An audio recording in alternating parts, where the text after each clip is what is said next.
বুদ্ধিমান ছেলেরা কখনো সুন্দরী মেয়ে বিয়ে করে না। জীবনে ভালো থাকতে চাইলে এই 5টি কথা মেনে চলুন। কথা কম বলবেন, কানে কম শুনবেন, রাগ কম দেখাবেন, মানুষকে আপন কম ভাববেন। যত বোকা মানুষ হবেন তত বেশি সুখে থাকবেন। পৃথিবীর সবচেয়ে বেশি মিথ্যে কথা বলা হয় ধর্মগ্রন্থ ছুঁয়ে, যেটা আদালতে। আর সবচেয়ে বেশি সত্য বলা হয় মদ ছুঁয়ে, যেটা পানশালায়।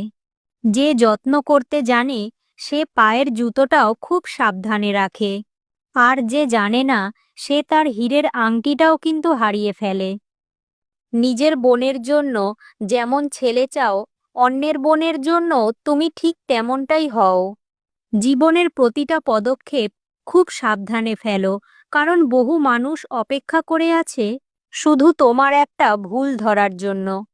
যদি তুমি গরিব হও তাহলে দেখবে তোমার নিজের আত্মীয়রাও তোমাকে এড়িয়ে যাবে, আর যদি ধনী হও তাহলে দূরসম্পর্কের আত্মীয়রাও তোমার খোঁজ নিতে শুরু করবে। মানুষ কতক্ষণ তোমাকে ভালো বলবে জানো? যতক্ষণ তুমি তাদের অন্যায়গুলো মুখ বুজে সহ্য করবে। পুরনো হলেও কখনো গাছ কেটো না, ফল দিতে না পারলেও ছায়া দেবে। মা বাবা বৃদ্ধ হলেও কখনো অবহেলা করো না। টাকা পয়সা না দিতে পারলেও 2 হাত ভরে তোমাকে আশীর্বাদ কিন্তু করে যাবে। তোমাকে যে ছেড়ে চলে গেছে তাকে কৃতজ্ঞতা জানাও। ভাড়াটে চলে গেলে মালিকের কিছুই কিন্তু আসে যায় না।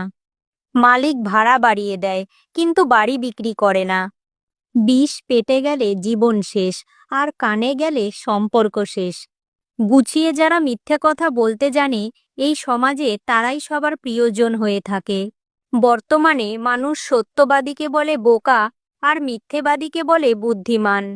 ছোটবেলায় আমরা পেন্সিল ব্যবহার করতাম, আর এখন কলম ব্যবহার করি, কারণ ছোটবেলার ভুলগুলো সংশোধনযোগ্য, কিন্তু বড়বেলার করা ভুলগুলো একেবারেই সংশোধন করা যায় না। হিংসা তারাই করে যাদের নিজের কোনো যোগ্যতা নেই। 84 লক্ষ প্রাণীর বাস এই পৃথিবীতে, আর শুধু মানুষই রোজগার করে। বাকি প্রাণীরা কিন্তু অনাহারে মরে না। আর মানুষই একমাত্র প্রাণী যাদের পেট কখনো ভরে না। যে দেশে জুতো বিক্রি হয় এসি রুমে, আর বই বিক্রি হয় রাস্তার পাশে ফুটপাতে, সে দেশে দুর্নীতিবাজ থাকবে 5 তলায়, আর গুণীজন থাকবে গাছতলায়। 4টি বিষয়ে কখনো লজ্জা পাবেন না: পুরনো পোশাক, সাধারণ জীবনযাপন, বৃদ্ধ মা বাবা, দরিদ্র বন্ধু। আমার যদি কোনো